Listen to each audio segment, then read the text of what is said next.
how can Roger Stone be convicted of lying and Brennan and Clapper not, or Comey not, or Adam Schiff not be convicted of lying? So the system is stilted in favor of the war party. I'd like to just make it clear that Barr and Durham are the only hope we have of changing what is now the Department of Just Us into a Department of Justice. They're the only hope for that to happen. Hey friends, before we begin this really important interview with Harley Schlanger and Bill Binney, just a quick note about your health. Did you know that collagen may be the closest thing that we found to a real fountain of youth? Many health experts now agree that consuming collagen is crucial to renewing and revitalizing how you look and feel. Because collagen is the most abundant protein in your body, and it essentially is the glue that holds you together. In fact, after the age of 20, people produce 12% less collagen in their skin every decade, which can lead to skin sags, wrinkles, hair getting thinner, nails losing their strength, joints becoming stiff, recovery from activity and exercise slowing, and in general, our body's just turning on us. So if you want the age-defying benefits of collagen, it's crucial to consume the 5 right types of collagen. And I'm going to leave you the link below this video, which will help explain all of it and get you the collagen you need to get your skin healthy and supple, make your hair youthful looking, support joint flexibility, strengthen nails, teeth, and gums, promote strong, healthy muscles, tendons, and ligaments, while also promoting stronger bones while supporting digestive health. So, support your health today with collagen. Click the link. I'll leave it below this video. It's my favorite source for collagen. Hey friends, welcome back. Thank you so much for tuning in. I'm so happy to have back on the line our longtime friend and historian Harley Schlanger from LaRouche and the NSA whistleblower and friend to SGT Report and Truth, Bill Binney. First, Harley Schlanger, how are you, sir? I'm doing great, Sean. How are you? Hey, I'm good. Thanks for helping us arrange this call with Bill Binney. Of course, we've had Bill on in the past, and he has new information about Guccifer 2.0. We're going to get to that in a minute, but let me welcome Bill. How are you, Bill? Pretty good, thanks. Hey, I really appreciate everybody tuning in here today. I want to start with this. Harley, I think you'll appreciate this given the quotes coming from Bill Ayers and the Weather Underground back in the 70s. You'll recall that Bill Ayers stated that in order to usher in their new communist form of government, they would have to probably exterminate 20 to 30 million Americans. Well, thanks to Project Veritas, we're finding out that gulags weren't that bad. Sanders' staffer says Trump supporters will need to be re-educated in camps. You just can't make this stuff up, Harley. These people are truly showing themselves on a daily basis to be the enemies of the Republic, aren't they? Well, there's so much evidence of that I think going back to Bill Ayers is one thing, but I think we can look at what's going to happen in this U.S. Senate in the next couple of days, where we're going to hear over and over and over again about Russian hacking. We're going to hear over and over again about interference in Ukraine, which will ignore the interference in Ukraine that started in 2012 to 2014 with the Obama administration pulling off a coup there as an excuse to move troops to the Russian border. So, there is actually a need for re-education, but I would say not re-education, actual education as to the nature of the attack on the country and what the solutions are. And I'm always happy to hear from Bill because he's someone who has been there, been in the middle of this thing, and doesn't seem to be deterred by the fact that the people who you're talking about, Sean, who are destroying the cognitive powers of the country, keep denying the work that Bill has done to expose the fraud of Russian hacking. So I think it's very important that people hear this latest update from Bill, and that's why I wanted him to come on tonight. Well, Bill, I appreciate Bill coming on, and we're going to talk about Guccifer 2.0, but let's set the stage here. Now, in an email, Harley, you sent me, of course, quite a bit of information, but one of the things you said is that Pelosi, in her senile tone, is continuing to say, all roads lead to Putin. So I think you're right. They're not going to let this go. It's the only card they have to play, but they've already played the card, and it doesn't work. They have a losing hand. So let's talk about Guccifer 2.0, and let's remind our audience that Bill Binney has really conclusively proven that the hack of the DNC computer was not done by a Russian hacker known as Guccifer 2.0. It was done locally, we believe probably by Seth Rich, who then leaked the documents to WikiLeaks. So Who is Guccifer 2.0? According to Wikipedia, Guccifer 2.0 is a persona which claimed to be the hacker that hacked into the Democratic National Committee computer network and then leaked its documents to the media, the website WikiLeaks, and a conference event. Now, on March 22nd, 2018, Daily Beast reported exclusive lone DNC hacker Guccifer 2.0 slipped up and revealed he was a Russian intelligence officer. Guccifer 2.0, the lone hacker who took credit for providing WikiLeaks with stolen emails from the DNC, was in fact an officer of Russia's Military Intelligence Directorate, the Daily Beast has learned. And that seems to be the narrative that the mainstream media continues to run with. Now, Bill, I understand you might have some new information to share about Guccifer 2.0. Yes, well, aside from the the download speeds that were Guccifer 2's files that he posted, which were not possible to go across the web, which said it was a local download by itself. The files that Guccifer 2.0 put out there in 5 July and 1 September actually merged together without conflict at the millisecond level. If you only look at minutes, seconds, and milliseconds, they merged together into one file, which implies that Guccifer 2 is playing with the data, you know. And aside from that, which means he's really playing with us and stringing us along with fabricated data. But aside from that, some of the guys working with us in the UK have found 5 items that were posted by Guccifer 2.0 in the 15th of June of 2016, showing the fingerprints of Russians, you know, the Cyrillic and stuff like that. Anything with a reasonably good, moderately good a spy would never do, but they did. They alleged to be the case. Well, those same 5 items our guys found in the Podesta emails posted by WikiLeaks, but they didn't have those signatures of Russians in them, which says, quite frankly, Guccifer 2.0 inserted those fingerprints.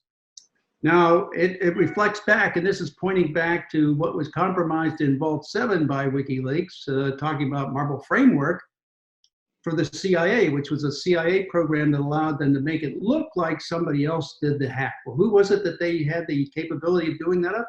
The Russians, the Chinese, the North Koreans, the Iranians, and some Arabs, okay? So it implies basically that fingerprints to me are pointing back at CIA as Guccifer 2's originator. So, and the use of the fabricating of the fingerprints being a fabrication use of the Marble Framework code to make that happen. That's what that implies to me. Now, that's not surprising probably to our audience, but it will be surprising to the rest of the American public who continues to be brainwashed by a willing mainstream media who, you note in a piece that you shared with LaRouchePAC, is part of the cover-up and therefore culpable in these crimes. And I think that really is important to talk about, because the only people sharing the truth, Bill, and allowing you to have access to the American public are shows like mine and other people in the alt media, other bloggers. You can't even get on NBC quote-unquote news. CNN will never have you on as a guest. Why don't they want you on talking about this stuff? Well, it's worse than that, though. Let me add another factor. I put all this evidence in a sworn affidavit in the court, submitted to the court in defense of Roger Stone. Also, I did an affidavit for General Flynn, and I wasn't allowed to testify in court. And yet they still, the whole idea of going after Roger Stone was predicated on this supposed alleged Russian hack, which didn't happen. And it was provable, and that's why they didn't want to let me testify in court. The judge kept it out. So, I mean, they're not alone in this conspiracy to hide the truth from the American public. It's not just the mainstream media, or even the political parties involved.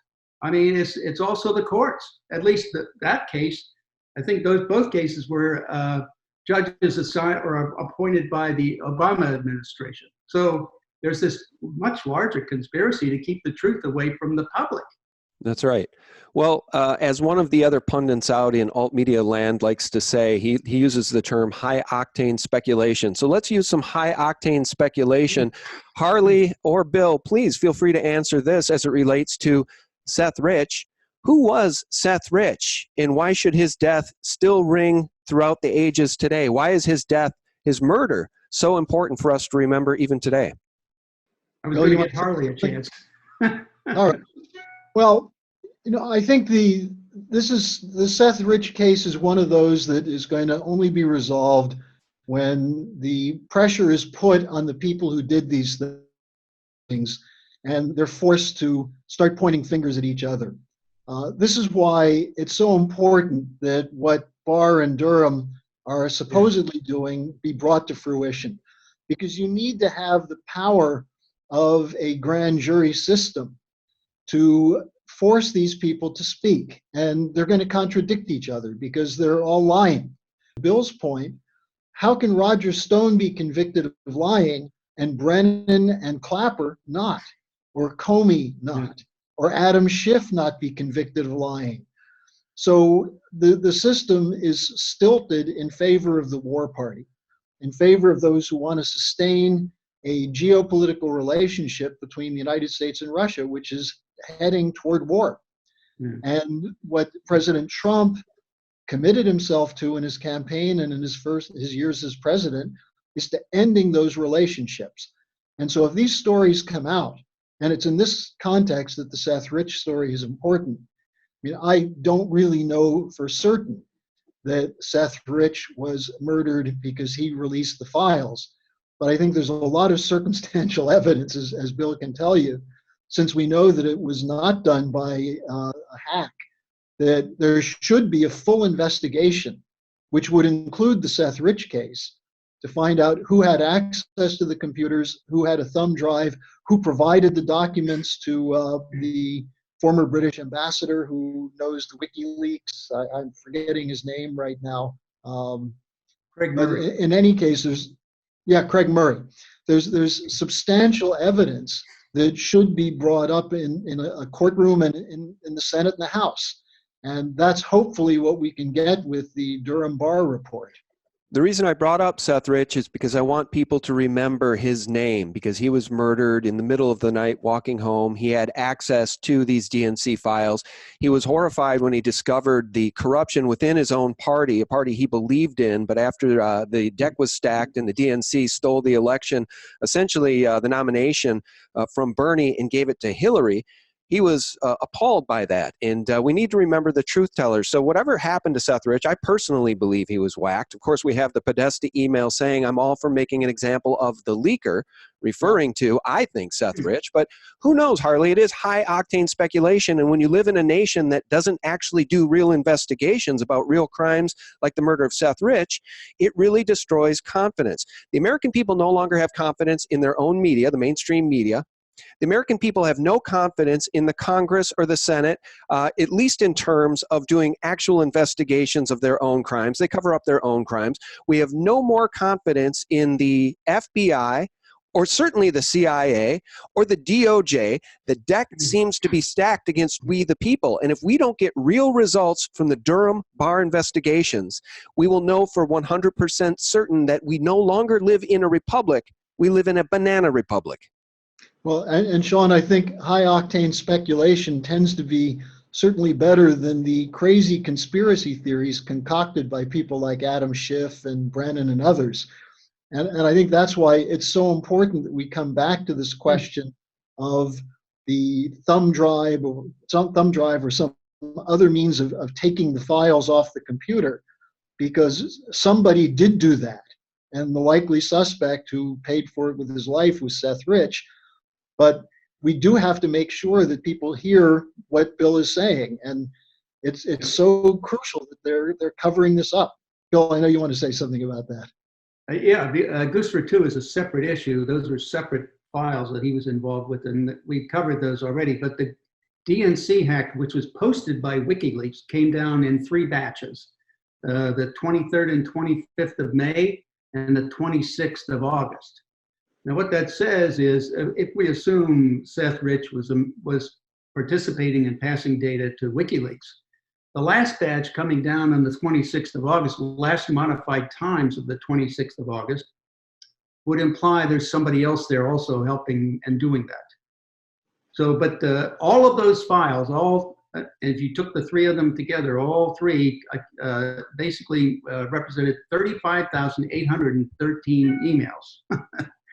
All 35,813 emails had last modified times in them, rounded off to an even number, an even second, which is typical of the file allocation table format when it reads it to a storage device, a thumb drive or a CD-ROM of that sort, something like that.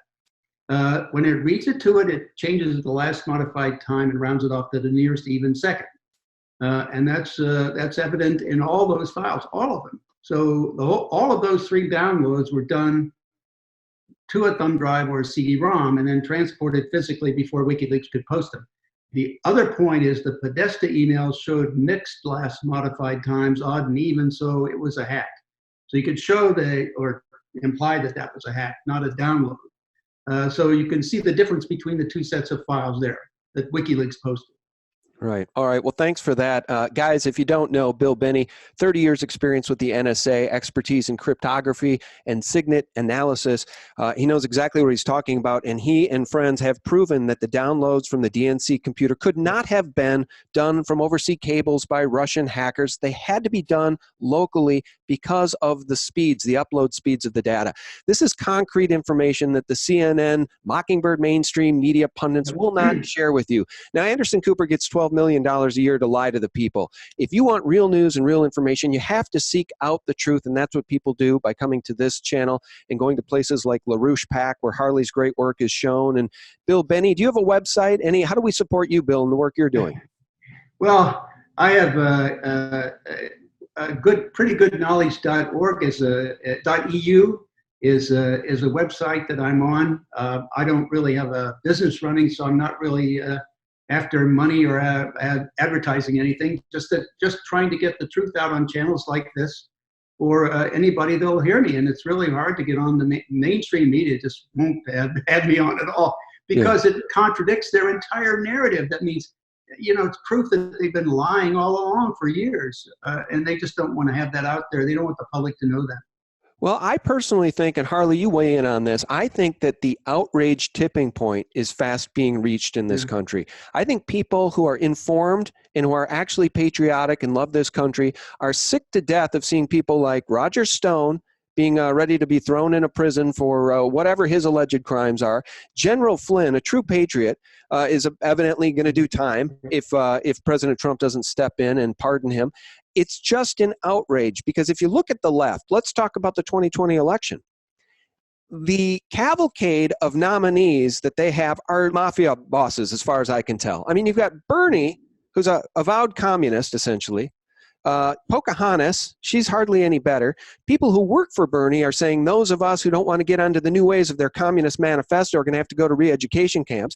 And Joe Biden is more corrupt than anything they've leveled, than any charge they've leveled at our president.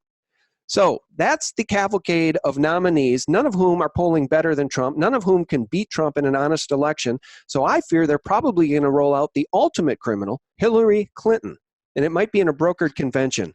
Your thoughts on the 2020 election and this outrage tipping point, Harley? Well, I think that's why we had this attack in Iran. And look, there's a lot. President Trump is under enormous pressure right now by the so-called deep state, or what we call the geopolitical imperial networks in his administration. They've not been cleaned out. And we see that with people like Pompeo and Esper. We saw it in the hearings on Ukraine with Kent and Fiona Hill, Ambassador Taylor. These are people who are not with Trump. These are people who are employees of the government who are asserting they know better than the elected president how to direct policy. Now, I think the situation, putting Soleimani aside for a moment, the idea of going to war with Iran right now would be a way of destroying President Trump. Because a war with Iran would not be a simple thing. Even if we annihilate Iran and wipe it off the face of the earth, which would be a disaster for mankind. But even if we did that, it would be a continuation of the geometry of permanent warfare, which he campaigned against. So I think the important thing is that there are 2 options that are being used to cover for the fact that the Democrats have nothing. Actually, 3 options. One is to shift the emphasis away from the corruption of Biden, which is not just Hunter Biden and Burisma, but Joe Biden being the point man for Obama in the Ukraine coup.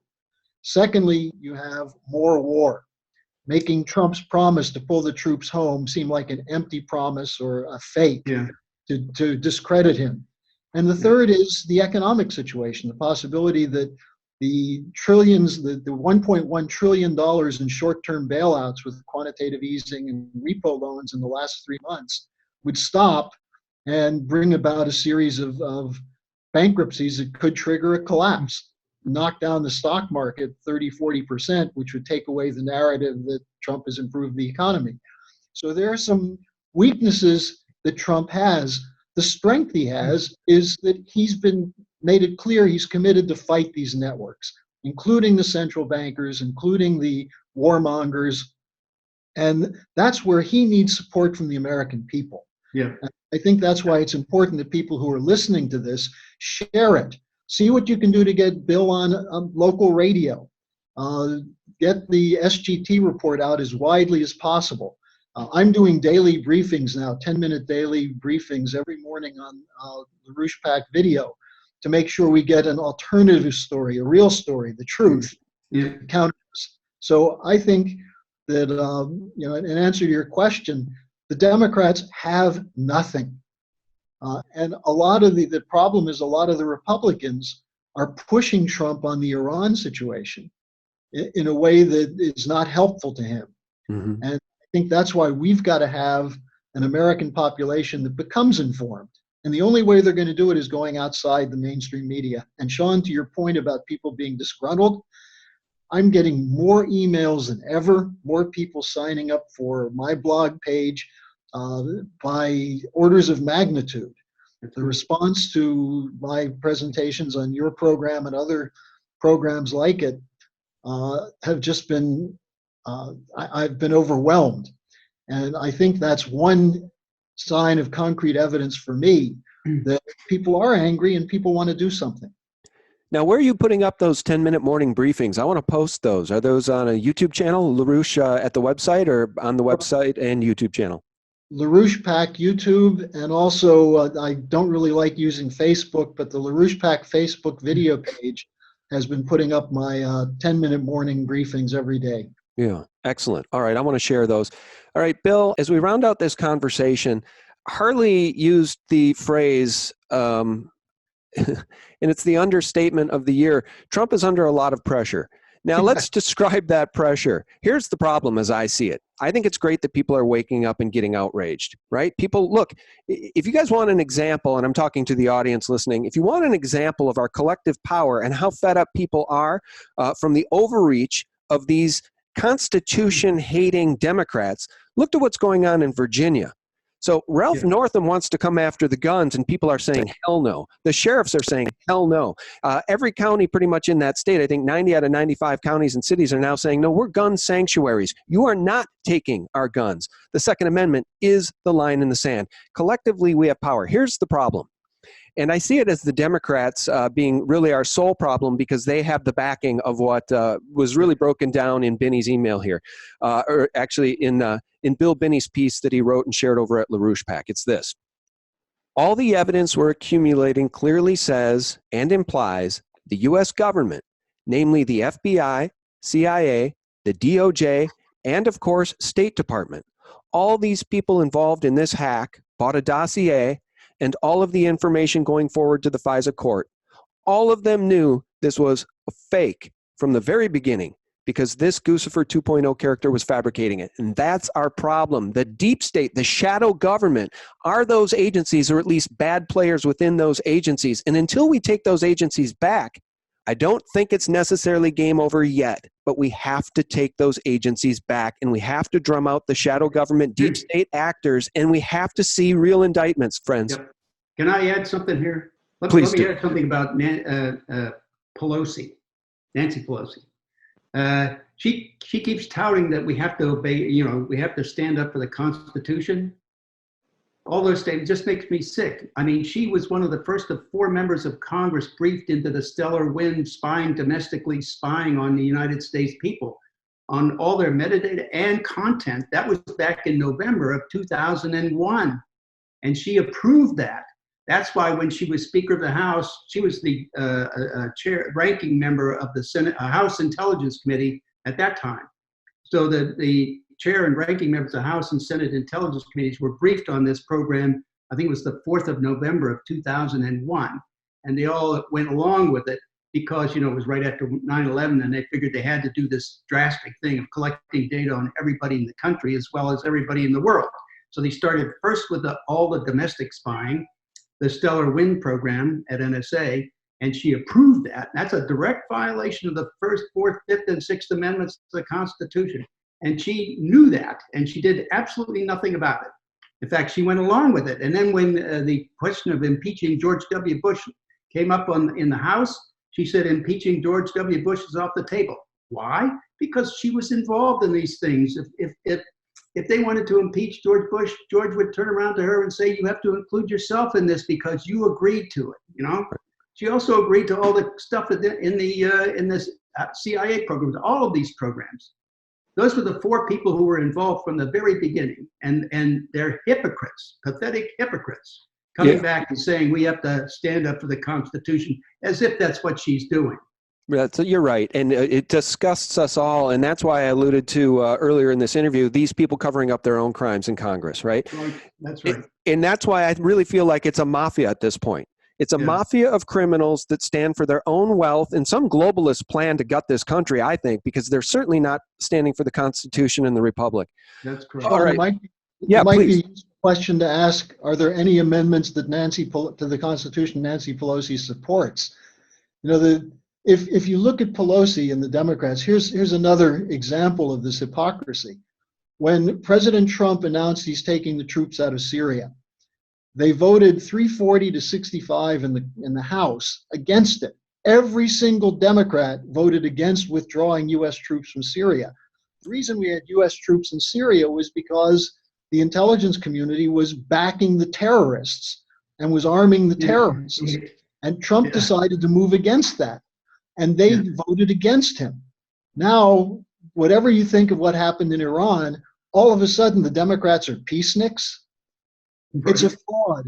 They're just against what Trump is trying to do, which is to achieve a relationship with Putin and Xi Jinping where the 3 great superpowers can work together to overcome these globalist, anti-sovereignty criminals who are destroying not just the United States, but as much of the Western world and the poor parts of the world as they can. So that's why these are so important, and that's why I know Bill is impassioned about it, you're impassioned about it, Sean, and increasingly the American people are not just developing a distaste, but a hunger for wanting to know who's doing this and why. Well, that's right. And, I'm an equal opportunity finger pointer. So when you mention ISIS and the support of terrorists in Syria, of course, we recall No Name, John McCain. Yep. That shall not be mentioned. And who was one of his biggest supporters? Lynn Forrester de Rothschild, the same person who was one of Hillary Clinton's biggest supporters. So the criminality and the deep state mafia certainly extends to both sides of the aisle, not just Democrats. So we have to call out the criminals when we see them. I guess what I'd like to do is we just end this conversation, and maybe this will be a point of levity, but it's actually a serious point. When we talk about cracks in the facade of the globalist pyramid, right? For lack of a better name, a New World Order. I'd like to point to the British Royals, Harley. Your opinion on what we're seeing happen over there, because to me, I've never seen what's going on right now with the British Royals. I've never seen this happen in my lifetime, and I think it's fairly dramatic. Prince Philip has essentially been run underground because of his involvement with pedophile Jeffrey Epstein. He did an interview, which was an absolute disaster, and now he's run underground by the royals. And now we see Prince Harry and Meghan wanting out of the royal family. To me, it's just more evidence of the destruction of the facade that has been these controlling networks of the globe for so long. Am I overstating that? What are your thoughts from being over there in Germany or Austria? I think you're making a very important point. And whatever ultimately happens with Brexit, you see the same turmoil inside England. The average person in England is so poorly served by their government, which has been on the side of terrorists, on the side of intervention. Every time Obama, for example, went into Libya with bombing. Cameron was side by side with him, the British Prime Minister. The royals are committed to a radical depopulation policy. And in part of that policy is to destroy the United States as a productive economy. And that's what the World Trade Organization, the free trade agreements have been designed to do, to have the United States use its military power to crush nations that are trying to get away from this collapsing system. That's what we're seeing. Now, it came out in the open, interestingly, around Russiagate because of the role of Christopher Steele. And no one should forget the role of Hannigan of GCHQ, and maybe Bill wants to say something about this, in working with John Brennan to create the fabrication that we now know as the Russian hacking and then the Steele dossier, the British role in the Middle East. Why are we in the Middle East? Do we have an interest in destroying all these nations? No, but going back to the 1880s, 1890s, British geopolitics, they wanted to prevent a connection between Europe, Asia, and Africa. And that connection is the bridge called the Middle East. And so the British instead went in, took over for the collapsing Ottoman Empire, drafted boundary conditions that were unstable, and have been intervening ever since, using the dumb Americans to go in and do their handiwork when the British no longer had a military. Yeah. Eisenhower called them out in 1956 when he wouldn't go into the Sinai with England, France, and Israel. Yep. So today, well, I think your point, and I may be a little long-winded on this, but your point is absolutely well taken. The British Empire is losing its reason for existence. And its reason for existence, I should say, is becoming more evident, which is to destroy sovereign nations as a part of the destruction of the human population. So more power to the people who are trying to bring them down. Yeah. Amen. All right, Bill. Final word from you, Bill Binney. We really appreciate your time and expertise and your courage. I mean, it takes courage to speak out. A lot of other people speaking out are now facing the long arm of the law that we wish the real enemies like Hillary Clinton and Adam Schiff and James Comey were facing, John Brennan, Clapper. Final word from you, Bill. Thanks for joining us. Well, I'm just gonna. I like to just make it clear that Barr and Durham are the only hope we have of changing what is now the Department of Just Us, and we're not included, by the way, into a Department of Justice. They're the only hope for that to happen. If they don't come up with these indictments and so on and referrals for indictments, then you can be sure that they've been sucked into the deep state, which I call the Praetorian Guard, the guard that wants to determine who the emperor is and what the emperor does. And thank God we have President Trump there, because he's not necessarily going along with him. He's making his own decisions, which is great. You know, we haven't had, look at what they've done to us. Look at where they've gotten us, 20 trillion in debt plus, and endless wars, you know, and go to the hospitals where all these vets come in. I mean, I've lost both my legs. I know what it is, but I did that after 65. These kids are just kids, you know, they're 20s, 30s, something. You know, and when they come back that way, I can imagine their life, their whole life is that way. I mean, that's terrible. What we're doing to our young people here, for what? What's the end result? We went into Libya, look at the mess there now. And that was done by Hillary Clinton. Let's get rid of Gaddafi, right? Because he was not going along with using the dollar as the standard, I guess. I don't know what the real motive there was, but it was just a false narrative. And we created a mess, and that's spread all over the place now. And we're going into, she was advocating going into Syria, get rid of regime change there. She advocated regime change into Ukraine. That caused a conflict with Russia. Come on. I referred to her as a warmonger, and she was there not alone. There was a bunch of people involved with this through the entire deep state, because it's profitable to have wars. So that's I'm just saying, we should fire them all, get rid of all those Democrats, as many as we possibly can, to send them a clear message. Start obeying the Constitution and following your oath of office, which you're not doing now. This is a fake impeachment. There's no factual evidence behind any of it. That's very... You're right over the target as usual, Bill, and I really appreciate you and your time. And Eisenhower warned us against the rise of the Unchecked powers of the military-industrial complex. That's in large part also a big giant part of our problem. In addition to out-of-control agencies that no longer are beholden to the people. Harley Schlanger, how do people find you and follow your great work? Send me an email to harleysch@gmail.com, and I'll hook you up with my blog page and also let you know what my daily updates are. So that's harleysch@gmail.com. And I love hearing from the SGT viewers, Sean. They don't always agree with me, but people will speak their mind, and it's a chance to have a real dialogue. Yeah, I think best audience in the world. I know every YouTuber says they have the best audience, but I have quantifiable proof that these are some of the most generous people in the world. Book authors tell me that all the time. I've never sold more books, and when I've come on your show, that's because these people love to take action and they love to support truth tellers.